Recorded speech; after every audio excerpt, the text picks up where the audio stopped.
دن ہے اور تاک رات ہے، کوئی علمی بات علمی مجلس میں بیٹھنا یہ بھی بڑے اجر و ثواب اور فضائل کی بات ہوتی ہے۔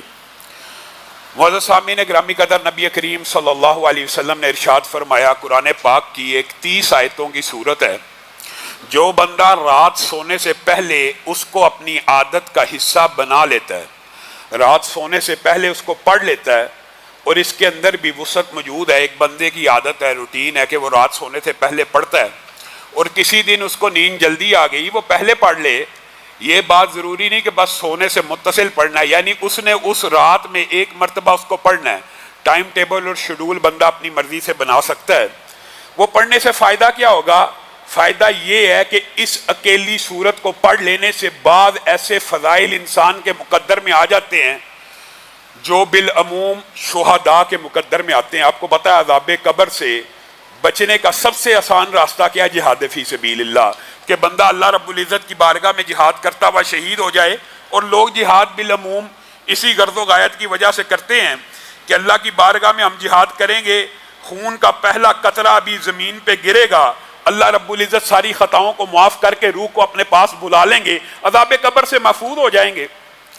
اب ایک بندہ شہید تو نہیں ہو سکا، یا جہاد پہ تو نہیں جا سکا، یا بزدل ہے، اور یہ بات یاد رکھیے کہ مومن بزدل ہو سکتا ہے، ہر بندے کا ایمان ایسا نہیں ہوتا۔ اب اس بندے کو کیا چاہیے؟ وہ کیا کرے؟ وہ صرف سورہ ملک 30 آیتوں کی صورت ہے، اگر ہر روز رات کو پڑھ لے گا تو نبی کریم صلی اللہ علیہ وسلم نے فرمایا قبر کے اندر اگر اس کے اوپر عذاب آنا بھی چاہے گا تو یہ صورت جس طرح مرغی اپنے چوزوں کو اپنے آغوش میں لے لیتی ہے، یہ صورت اپنے پڑھنے والے کو اپنی آغوش میں لے لے گی اور عذاب کے سامنے ڈٹ جائے گی اور عذاب کے سامنے کھڑی ہو جائے گی۔ تیری جرت کیسے ہے؟ اس بندے کو ہاتھ لگاتا ہے جس نے پوری زندگی ایک دن میرا ناغہ نہیں کیا۔ اور میں آپ کو ایک واقعہ بتلاتا ہوں، مستند اور سکہ واقعہ۔ ڈاکٹر نے، بعض لوگ جن کی عادت پختہ ہوتی ہے نا سورہ ملک پڑھنے کی، یاد بھی نہ ہو، یاد بھی نہیں ہے، ڈاکٹر نے ہمیں یہ بات بتلائی ہے کہ کئی مرتبہ نزع کے عالم میں ہم نے ایسے بندے کی زبان سے جو کومے کے اندر موجود ہے سورت ملک کی تلاوت جاری ہوتے ہوئے دیکھی ہے، حالانکہ وہ حافظ بھی نہیں تھا، لیکن اللہ تعالیٰ کو بھی بندے کے اوپر رحم آ جاتا ہے۔ یعنی یہ سورت اتنی جامع مانے عذاب کے سامنے کہ صرف اس 30 آیتوں کی صورت کو اگر آپ اپنا لیں گے انشاءاللہ سب عذاب قبر سے بچ جائیں گے۔ آج آپ نے ارادہ کرنا ہے، کتنے بھائی وعدہ کرتے ہیں کہ زندگی میں 30 آیتیں پڑھیں گے؟ بھائیو 30 آیتیں پڑھنا کیا مشکل ہے؟ آج کے بعد سورہ ملک کی تلاوت اپنی زندگی میں جاری کیجئے۔ اور رسول اللہ صلی اللہ علیہ وسلم اس کے ساتھ ایک اور سورت بھی پڑھا کرتے تھے، الف لام میم سجدہ کی، اور رسول اللہ کی زندگی میں کوئی رات ایسی نہیں آئی کہ رسول اللہ نے ان دونوں سورتوں کے بغیر رات کو بسر کیا ہو۔ اور میرے بھائیو بہت سے سوالات عصر کی نشست میں بھی ہوئے، ان میں سے بعض کا جواب میں دیتا ہوں۔ لوگ بہت سے مسائل کے بارے میں بہت سی آیتیں پوچھتے ہیں۔ ایک آیت جو دشمنوں کے لیے، کسی ایسے دشمن کا جب پہ آپ حق پہ ہوں اور وہ آپ کا حق غصب کر رہا ہو، دشمن سے مراد یہ نہیں کہ کفار اور یہود و نصارہ ہی ہوں، مراد یہ آپ کسی ادارے میں کام کرتے ہیں، آپ کسی انسٹیٹیوشن میں کام کرتے ہیں، اس کا باس آپ کے خلاف ہو گیا ہے، تو اس کے لیے وظیفہ اکثر لوگ پوچھتے ہیں۔ تو قرآن پاک کی ایک آیت ہے جس سے یہ وظیفہ مستعار ہے، ربی انی اور ربی انی دونوں پڑھ سکتے ہیں۔ ربی انی مغلوب فانتصر، ربی انی مغلوب فانتصر، اور اس کے ساتھ جو حدیث اور اسلاف کے روایت ثابت ہے وہ یہ ہے، اللہم انا نجعلک فی نحورہم ونعوذ بک من شرورہم۔ یہ بھی وظیفہ آپ نے یاد کرنا ہے، یا یہ یاد کر لیں اللہم اکفینیہم بما شئت، جیسے آپ چاہیں اللہ ہمیں اس کے شر سے بچا لیں۔ ان وظائف کو پڑھ لینے سے، اور عدد کی بات دوبارہ آپ کو کہوں گا کہ 313 مرتبہ کوئی بھی وظیفہ اگر آپ شروع کریں نماز کے بعد، فرض نماز کے بعد 313 مرتبہ پڑھا کریں۔ اسی طرح شوگر کے مریضوں کے حوالے سے ربی ادخلنی مدخل صدق واخرجنی مخرج صدق واجعلنی من لدنک سلطانا نصیرا، یہ وظیفہ بڑا مجرب ہے۔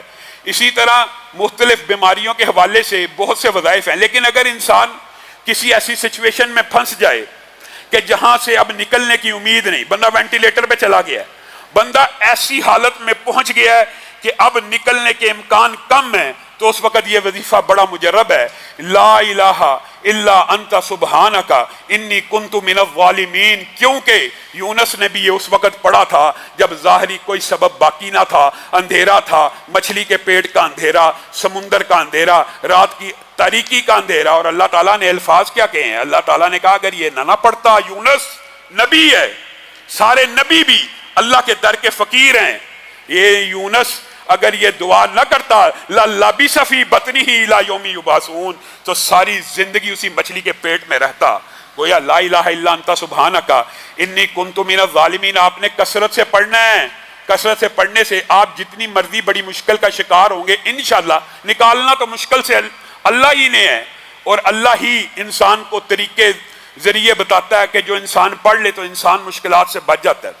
اور دوسری بات، اگر کسی کی نظر کمزور ہو، فَكَشَفْنَا عَنْكَ غِطَاءَكَ فَبَصَرُكَ الْيَوْمَ حدید کے ساتھ کوئی بھی عضو تلف ہو جائے، لقوہ ہو جائے، فالج ہو جائے، کسی آنکھ کی کمزوری ہو جائے، کوئی ایک انسانی جسم کا حصہ متاثر ہو جائے، کوئی بھی، إِنَّهُ عَلَىٰ رَجْعِهِ لَقَادِرٌ، إِنَّهُ عَلَىٰ رَجْعِهِ لَقَادِرٌ۔ اس آیت کا وظیفہ مجربات میں شامل ہے، یعنی تجربے اور مشاہدے سے یہ بات سمجھ آتی ہے کہ یہ وظائف پڑھے جائیں تو اللہ رب العزت جو کھوئی ہوئی بینائی ہے اس کو بھی واپس لٹا دیتا ہے، جو کھوئی ہوئی طاقت ہے، قوت ہے، اس کو بھی واپس لٹا دیتا ہے۔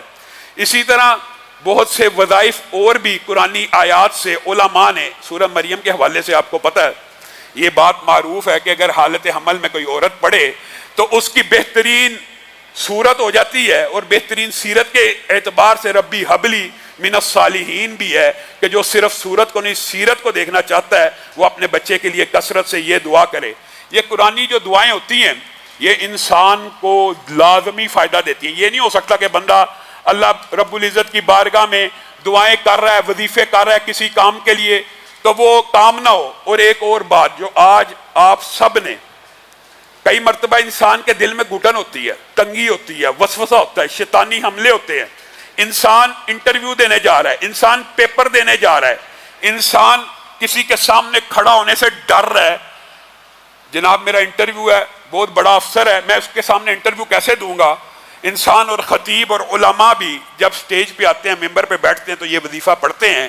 آپ نے بھی اس وظیفے کو اپنی زندگی میں جاری کرنا ہے۔ ربی شرح لی صدری ویسر لی امری واحلل عقدۃ من لسانی یفقہوا قولی، یہاں تک یہ پڑھنا۔ اس سے کیا ہوگا؟ کئی مرتبہ تو بعض دوستوں نے عجیب و غریب اس کے فوائد بتائے ہیں کہ دل کی بیماری کے اندر ربی شرح لی صدری پڑھا کسی اور کام سے تھا، لیکن دل کا بندہ بیمار تھا، سٹنٹ ڈاکٹروں نے کہا تھا پڑھنے والا ہے، اس نے اس آیت کا وظیفہ کیا ربی شرح لی صدری، اللہ تعالیٰ نے حقیقت میں بھی سینہ کھول دیا اور دل کو کھول کے رکھ دیا، اور جو سٹنٹ پڑھنا تھا اس کی نوبت ہی نہ آئی۔ یہ ربی شرح لی صدری ویسر لی امری واحلل عقدۃ من لسانی یفقہوا قولی، بات پھر وہی ہے، لیکن یہ نہیں ہے۔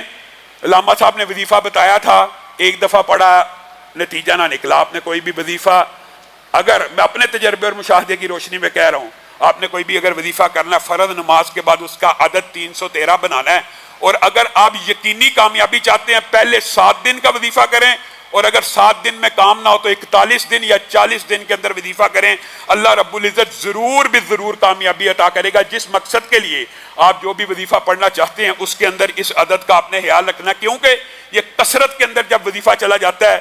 اور ایک بات آئی ہے ضمنی طور پہ تو بتا دیتا ہوں، ہمارے نانا حافظ محمد گوندلوی رحمہ اللہ یہ وظیفہ اپنی بیٹیوں کو، اولاد کو بتایا کرتے تھے کہ بہت زیادہ مسائل ہو جائیں، بہت زیادہ وظائف کے ساتھ کام نہ ہو رہا ہو تو پھر وہ کہا کرتے تھے، سارے گھر والوں کو یہ تلقین کیا کرتے تھے، بیٹی اگر تیرا یہ کام نہیں ہو رہا، بیٹے اگر تیرا یہ کام نہیں ہو رہا تو تو نے پڑھنا بسم اللہ الرحمن الرحیم الف لام میم اللہ لا الہ الا هو الحی القیوم، اس کے ساتھ یا واحد یا ذل جلال والاکرام، یا واحد یا ذل جلال والاکرام، یہ ملا کے پڑھنا ہے۔ اور ان کا یہ کہنا تھا کہ اس کے اندر یقینی طور پہ اسم اعظم موجود ہے، اور اسم اعظم کے حوالے سے پہلے آپ کے سامنے یہ بات رکھی تھی کہ اسم اعظم کے بارے میں، الحی القیوم کے بارے میں بے شمار علماء کا اتفاق ہے۔ تو اس کے ساتھ انہوں نے ایڈ کیا یا واحد یا ذل جلال والاکرام، یہ 313 مرتبہ صرف ایک دن ایک دفعہ میں پڑھنا ہے، ایک دفعہ میں، اور اس کے بعد جو دعا آپ اللہ رب العزت سے مانگنا چاہیں گے اس اسم اعظم کی برکت کی وجہ سے وہ کام ہو جائے گا۔ اور میں آپ کو ایک سکہ بات اس حوالے سے بتاتا ہوں. ہمارے ایک دوست نے، اس کی والدہ کینسر کی مریضہ تھی آخری سٹیج پہ، اس نے یہ وظیفہ پڑھا، اللہ رب العزت نے اس کی ماں کو شفا دے دی، اس کی ماں کو شفا یاب کر دیا. گویا یہ اسم اعظم کے جو وظائف ہیں یہ، لیکن وہ آخری حل ہے. جب دیگر وظائف سے کام نہ ہو رہا ہو تو پھر اس وظیفے کے ذریعے اپنا کام اللہ رب العزت کی بارگاہ میں پیش کر دینا چاہیے. آگے بعض لوگ ڈپریشن کا اور نیند کا بڑا شکایت کرتے ہیں کہ ہمیں نیند نہیں آتی. تو علماء نے یہ بات لکھی ہے کہ سورۃ نبا اما یتساءلون 30ویں پارے کی جو سورت ہے، اگر اس کو بندہ رات سونے سے پہلے بستر پہ گیا، نیند نہیں آ رہی، 7 مرتبہ اگر پڑھ لے گا تو اللہ رب العزت نیند بھی ڈال دے گا. اور آپ کے سامنے قل هو اللہ کے فضائل کو اس دن تفصیلی رکھ دیا تھا. قل یا ایھا الکافرون کو 4 مرتبہ پڑھنے سے قرآن کا ثواب ملتا ہے، قل هو اللہ کو 3 مرتبہ پڑھنے سے ملتا ہے. آخری بات ہے معوذتین، وظائف اس کے علاوہ بھی ہیں. اور میں آپ کو یہ تلقین کرتا ہوں، قرآن کی کسی آیت کے بارے میں کسی بندے کا شفا کے والے سے کوئی تجربہ اور مشاہدہ ہے، آپ اس کو غور کریں. اگر اس کی آیت کے ساتھ مماثلت اور تطبیق بنتی ہے اس کو اپنا لیں. اور قرآن پاک پورے کا پورا شفا کے لیے بھی ہے. اسی طرح جو معوذتین آخری 2 صورتیں ہیں، رسول اللہ صلی اللہ علیہ وسلم کی صحیح حدیث سے یہ بات ثابت ہے، کسی پناہ مانگنے والے نے اس سے بہتر کسی چیز کی پناہ نہیں مانگی. اور جو چیز اس میں بیان ہوئی ہے اور جس چیز کی اس میں پناہ مانگی گئی ہے، اللہ رب العزت اس کی پناہ عنایت کرتا ہے. یہ پچھلے حال کی لائٹ نہیں چل رہی، خود بند کی. اللہ رب العزت معوذتین سے جو اس کے اندر دلوں کے وسوسے، شیاطین کے وسوسے، جادوگر کی پھونکے مارنوں کا تذکرہ، جنات کا تذکرہ، رات کے شر کا، جتنے شر ہیں اگر ان کو پڑھا جائے. رسول اللہ صلی اللہ علیہ وسلم نے ایک صحابی کو کہا پڑھ پڑھ پڑھ، اس نے کہا کیا پڑھوں؟ تو رسول اللہ نے کہا یہ پڑھ قل اعوذ برب الفلق اور قل اعوذ برب الناس. تو اس کو بھی اپنی زندگی کے اندر اپنانا ہے. یہ چاروں کل رات سونے سے پہلے ہر حالت میں آپ نے 3 مرتبہ پڑھنے. ویسے تو رسول اللہ صلی اللہ علیہ وسلم کی صحیح حدیث بھی موجود ہے کہ جو آخری تینوں کل 3 مرتبہ پڑھتا ہے رات سونے سے پہلے، اس کے لیے ساری رات کے لیے کفایت کر جاتے ہیں. آگے چلتے ہیں. قرآن پاک کے بعد جو سب سے، حالانکہ یہ ذکر قرآن پاک میں بھی موجود ہے لیکن اس کو قرآن پاک کے بعد بیان کیا جاتا ہے کہ افضل الذکر لا الہ الا اللہ. یہ قرآن پاک کے اندر بھی لا الہ الا اللہ موجود ہے. اگر قرآن پاک کے اندر لگائیں گے تب بھی، اور اگر قرآن پاک سے علاوہ کہیں گے تو یہ بہترین ذکر ہے کرنے کے لیے. یہ ایک کلمہ، ایک ایسا کلمہ ہے کہ طلحہ بن عبید اللہ، آپ کو پتا مشہور صاحب بھی ہیں، ایک مرتبہ پھر رہے تھے، بڑا پریشان تھے، بڑے غم میں تھے. حضرت عمر نے دیکھ لیا، پریشانی بانپ لی. طلحہ، حضرت ابو بکر کی خلافت کا کوئی معاملہ نہیں اے عمر، وہ کوئی معاملہ نہیں، وہ تو میرے چچا زاد ہیں، کس بات میں پریشان ہے؟ چہرے کے اوپر سٹریس کے اثرات ہیں، ڈپریشن لگ رہا ہے، پریشانی کے عالم میں. ہاں پریشان ہوں، بڑا غم میں ہوں. کہا کیوں پریشان اور غم میں؟ کہا رسول اللہ صلی اللہ علیہ وسلم نے ایک کلمہ بتایا تھا اور مجھے کہا تھا کہ جو بندہ یہ کلمہ موت کے وقت پڑھ لیتا ہے، موت کی بیماری میں پڑھ لیتا ہے، تو اللہ تعالیٰ اس کے چہرے کو سرسبز و شاداب کر دیتے ہیں اور اللہ تعالیٰ اس سے سارے غم دور کر دیتے ہیں. حضرت عمر مسکرانا شروع ہو گئے.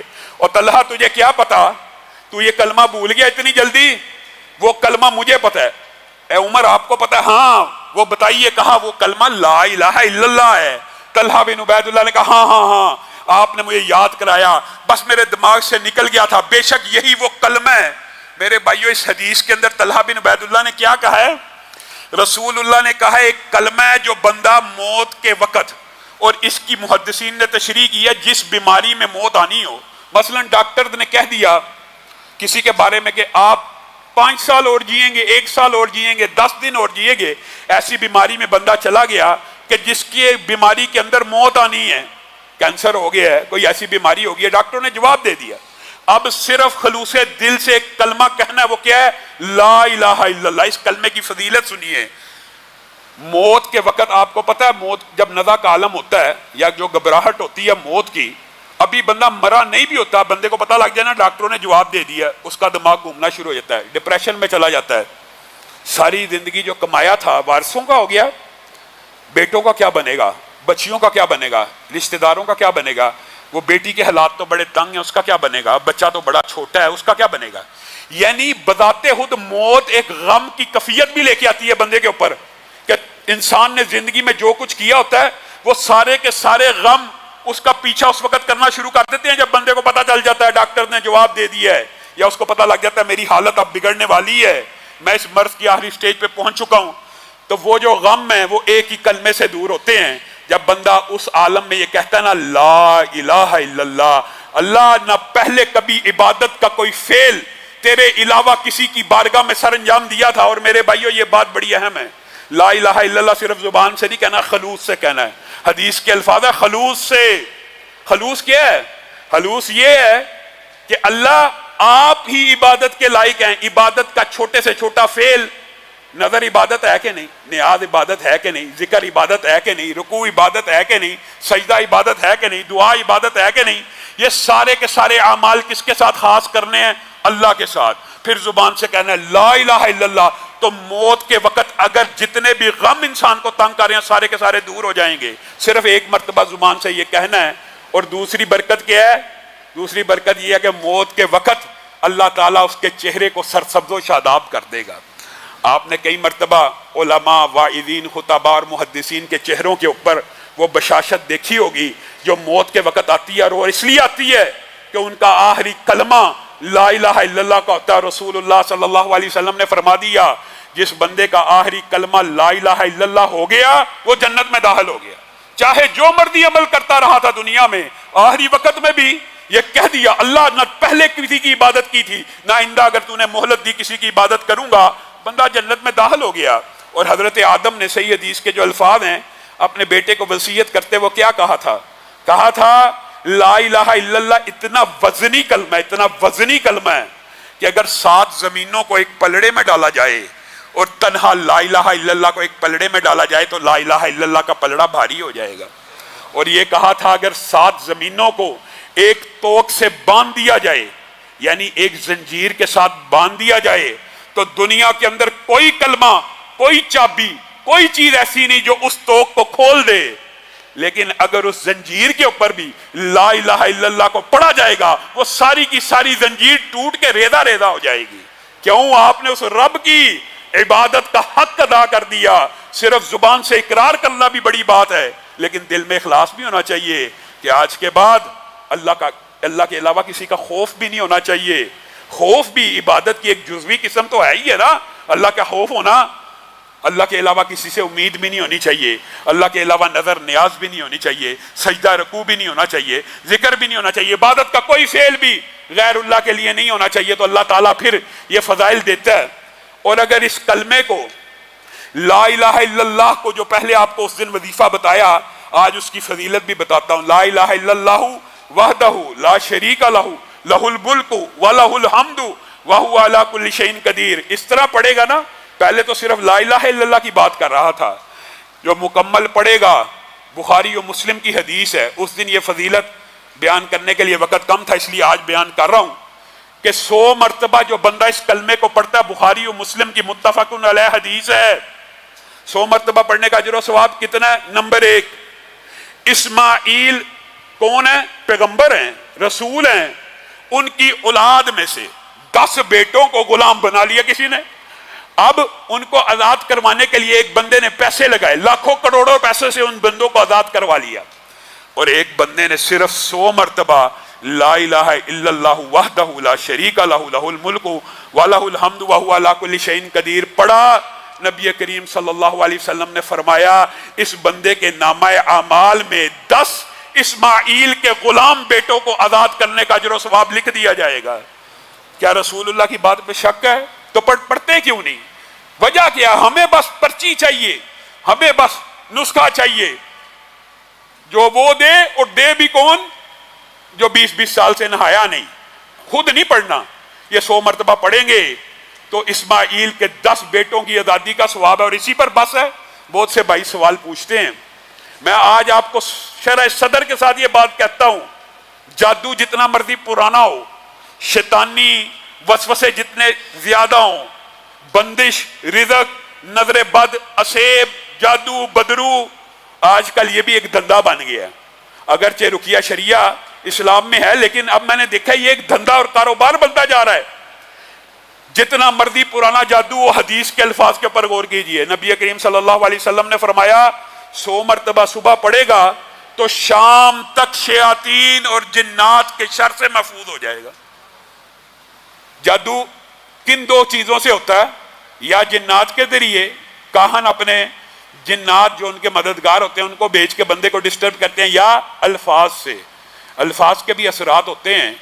آپ کسی بچے کو جس کے اندر کانفیڈنس نہ ہو، آپ اس کو کہتے رہے نا، بک اپ کرتے رہے، تو بڑا اچھا ہے، تو بڑا اچھا ہے، تو بڑا اچھا سنا رہا ہے، تو بڑا اچھا جا رہا ہے، تو بڑا اچھا پڑھ رہا ہے، تو صرف الفاظ کی وجہ سے اللہ تعالیٰ وہ بیماری دور کر دیتا ہے. اسی طرح برے الفاظ کے بھی اثرات ہوتے ہیں، ہمیں اس بات کا انکار نہیں ہے. مثلا آپ کسی بندے کو گالی دینا شروع کر دیں، تو یہ ہے، تو یہ ہے، آپ دیکھیں گے آپ نے اس کو صرف بغیرت ہی کہا نا تو اس بندے کا بلڈ پریشر بڑھ جائے گا. اس کا مطلب ہے الفاظ کے اثرات کا تو ہم انکار نہیں کرتے، لیکن یہ جو الفاظ بد کاہن جادوگر لوگوں کے گھر اجاڑنے کے لیے جنات یا الفاظ کے جادو کرتے ہیں، ان سے بچنا کیسے ہے؟ یہ 100 مرتبہ یہ پڑھا کریں. صبح کو پڑھیں گے شام تک شیطان سے محفوظ، شام کو پڑھیں گے صبح تک شیطان سے محفوظ.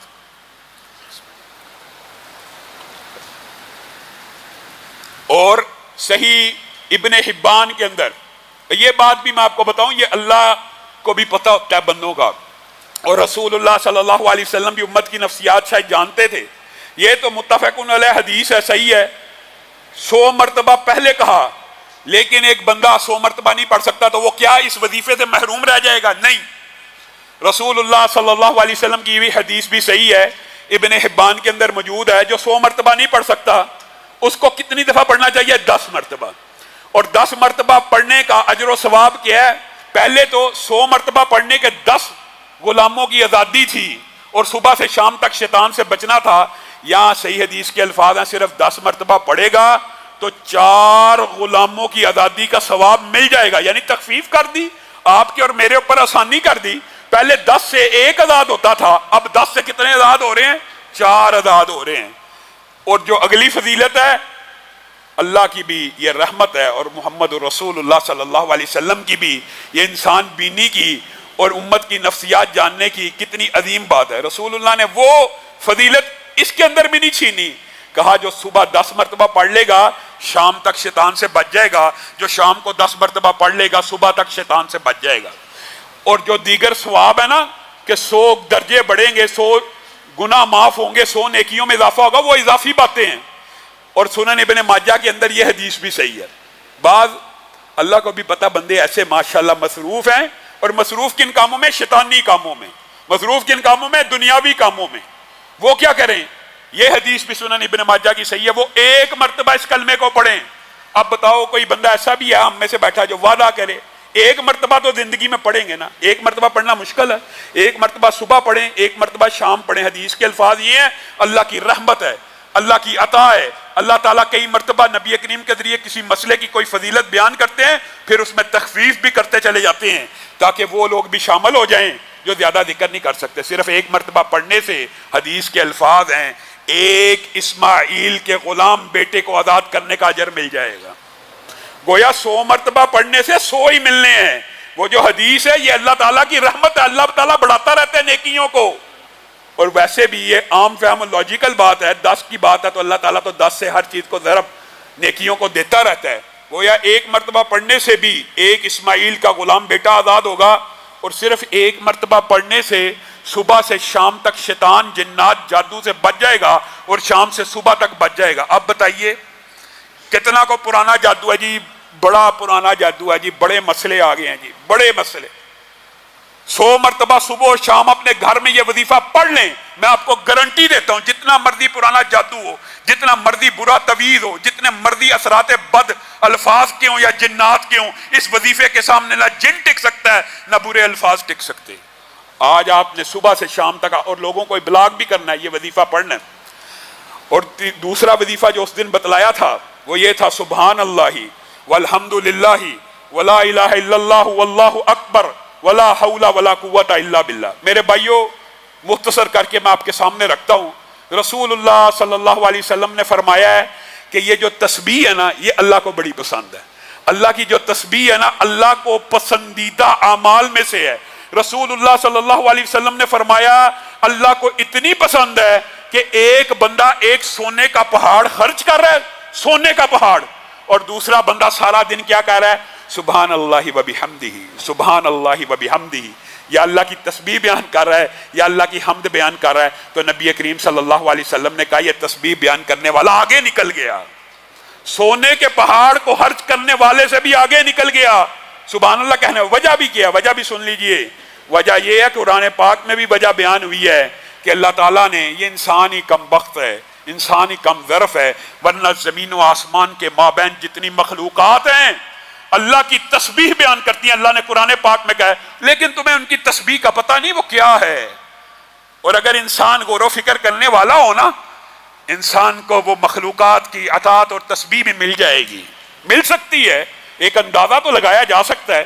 کبھی آپ نے دیکھا یہ پلانیٹری سسٹم، یہ کاسمولوجی کے اندر سٹارز، زمین، جتنے بھی سیارے ستارے ہیں، یہ اللہ کے حکم کے ایسے تابع ہیں، اللہ تعالیٰ نے ان کو جو رستہ دکھایا ہے یہ اس سے 1 سینٹی میٹر بھی ادھر سے ادھر نہیں ہوتے، اور اگر ہو جائیں تو سارا نظام تلپٹ ہو جائے، سارا نظام چوپٹ ہو جائے۔ اللہ کی ایسی اطاعت کرتے ہیں کہ جو صراط، جو فلک، جو مدار، جو گردش اللہ نے جس مخلوق کے لیے مقرر کی ہے 1 سینٹی میٹر بھی وہاں سے آگے پیچھے نہیں ہوتی۔ وہ مخلوق اللہ کی تسبیح، اللہ کے ڈر سے ایسے چل رہی ہوتی ہے جیسے اللہ نے حکم دیا ہے۔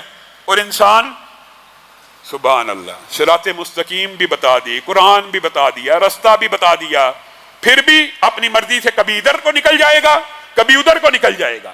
وہ مخلوقات اللہ کی ایسی اطاعت کر رہی ہیں، ایسی تسبیح بیان کر رہی ہیں کہ 1 سینٹی میٹر بھی آگے پیچھے نہیں ہوتی۔ اور اسی لیے وہ جو حدیث پہلے آپ کے سامنے رکھی ہے نا، اس کے اندر یہ الفاظ موجود ہیں، دنیا بھر کی مخلوقات کو اگر رزق دیا جاتا ہے تو سبحان اللہ و بحمدہ کی وجہ سے دیا جاتا ہے، وہ اس کی تسبیح بیان کر رہی ہوتی ہیں، اور اللہ تعالیٰ اس لیے ان کو رزق دیتا ہے۔ میرے بھائیو، یہ جو کلمے ہیں، بخاری شریف میں آپ نے اس کے بارے میں حدیث پڑھی ہے، کلمتانی خفیفتانی علی اللسان ثقیلتانی فی المیزان حبیبتانی الی الرحمن۔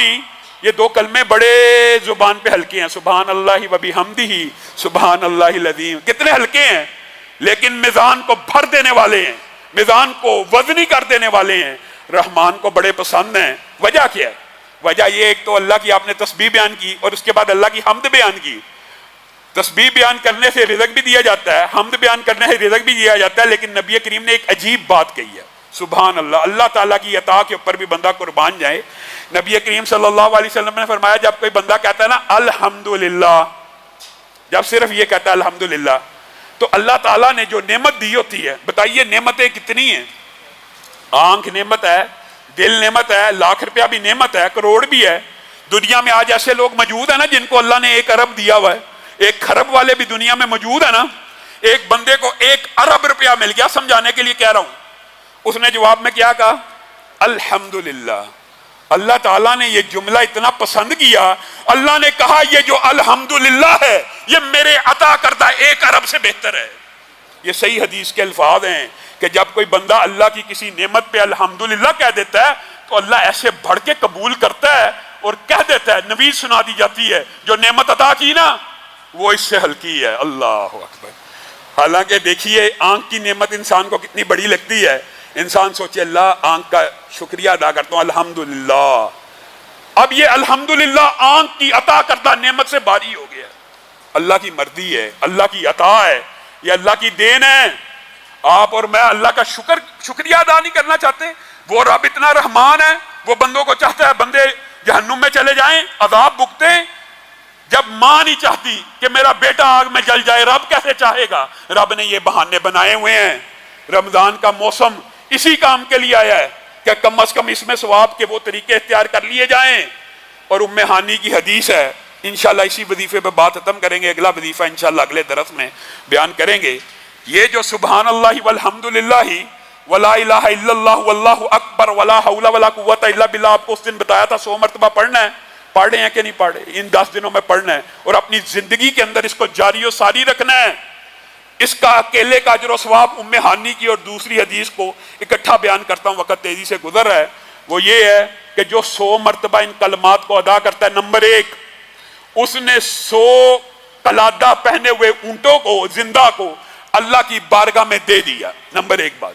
نمبر دوسری بات، جو 100 مرتبہ پڑھتا ہے اس نے 100 زین پوش گھوڑوں کو اللہ کے راستے میں جہاد پہ دے دیا، اور جو 100 مرتبہ ان کو پڑھتا ہے اس نے بیت اللہ میں 100 اونٹ ذبح کر کے اللہ کی بارگاہ میں تقسیم کر دیے۔ اور تیسرے الفاظ ام ہانی کی حدیث میں ایسے ہیں کہ یہ تو ایسا عمل ہے کہ زمین و آسمان کا خلا 100 مرتبہ پڑھنے سے بھر جاتا ہے۔ اور اس وظیفے کے اندر ایک چیز آپ کو بتائی تھی، سبحان اللہ والحمد للہ ولا الہ الا اللہ واللہ اکبر ولا حول ولا قوت الا باللہ۔ اور نبی کریم جب معراج کی رات گئے ہیں نا آسمان پہ، تو ابراہیم نے 2 باتیں بتائی ہیں۔ ایک یہ کہا تسبیح اور تحمید سے جنت میں پودے لگتے ہیں، اور دوسری بات کیا کہی تھی؟ لا حول ولا قوت الا باللہ، جنت میں کھجور کا ایک پودا ہے۔ اپنے امتیوں کو بتا دینا جنت بہت خوبصورت ہے، لیکن اس کی کاشت کس نے کرنی ہے؟ میں نے اور آپ نے۔ اس کی کاشت بھی میں نے اور آپ نے کرنی ہے، اس میں محلات میں نے اور آپ نے تعمیر کرنے ہیں۔ ہمارے اعمال سے محل قائم ہوتے ہیں، ہماری تسبیحات پڑھنے سے وہاں پہ پودے لگتے ہیں۔ تو لا حول ولا قوت الا باللہ، ایک تو ہمارے باپ ابراہیم نے ہم تک یہ پیغام پہنچایا، لا حول ولا قوت الا باللہ ایک مرتبہ بھی بندہ پڑھے گا تو جنت میں ایک پودا لگ جائے گا۔ اور اس کا ایک فائدہ میں آپ کو بتاتا ہوں، رسول اللہ صلی اللہ علیہ وسلم نے جنت کے دروازوں کے مختلف ناموں کا ذکر آیا ہے۔ آپ کو پتہ ہے جنت کا ایک دروازہ ہے جس کا نام لا حول ولا قوت الا باللہ ہے۔ کس کو ملے گا؟ جو پڑھے گا تو ملے گا نا۔ خوش نصیب ہے کم از کم 100 مرتبہ اگر آپ یہ وظیفہ پڑھیں گے تو لا حول ولا قوت الا باللہ 100 مرتبہ پڑھنے سے جنت میں پودا بھی لگ گیا، اور جنت کے اس دروازے سے داخل ہونے کے امکان بھی بڑھ گئے۔ اور نبی کریم صلی اللہ علیہ وسلم نے فرمایا لا حول ولا قوت الا باللہ صرف جنت کا دروازہ نہیں ہے، جنت کا ایک خزانہ بھی ہے۔ لا حول ولا قوت الا باللہ پڑھو گے وہ خزانہ بھی مل جائے گا، یہاں سے تیاری کرو گے۔ اور اس کلمے کی ایک بہت بڑی فضیلت یہ ہے، آپ نے اگر ہر روز پڑھا آپ تو انشاءاللہ کامیاب ہوگے، لیکن جو بندہ ہر روز نہیں پڑھتا اس کو حالت بیماری میں، حالت غم میں، حالت مصیبت میں یہ کلمہ ضرور پڑھنا چاہیے۔ کیوں؟ رسول اللہ صلی اللہ علیہ وسلم کی یہ حدیث بھی صحیح ہے، جو لا الہ الا اللہ وحدہ لا شریک لہ لہ الملک و لہ الحمد وہو علی کل شیء قدیر کے ساتھ لا حول ولا قوت الا باللہ ملا کے پڑھتا ہے نا، اگر وہ اس بیماری میں فوت ہو جائے گا تو جہنم کی آگ سے بچ جائے گا۔ اور لا حول ولا قوت الا باللہ 100 سے زائد بیماریوں کا علاج ہے، جس میں سے سب سے چھوٹی بیماری دل کی ہے۔ آپ بتائیے دل کی بیماری کو ہم سب سے بڑا سمجھتے ہیں، آپ لا حول ولا قوت الا باللہ کثرت سے پڑھا کیجئے۔ بلکہ یہ 2 وظیفے ان کے آج چند فضائل آپ کے سامنے رکھے ہیں، یہ آپ نے اپنی زندگی میں ہر روز 100 مرتبہ، ایک تو یہ تھا کہ آخری 10 دن پڑھنے ہیں، اور ان 10 دنوں کے بعد اپنی زندگی کا حصہ بنا لینے ہیں۔ سبحان ربک رب العزت عما یصفون وسلام علی المرسلین۔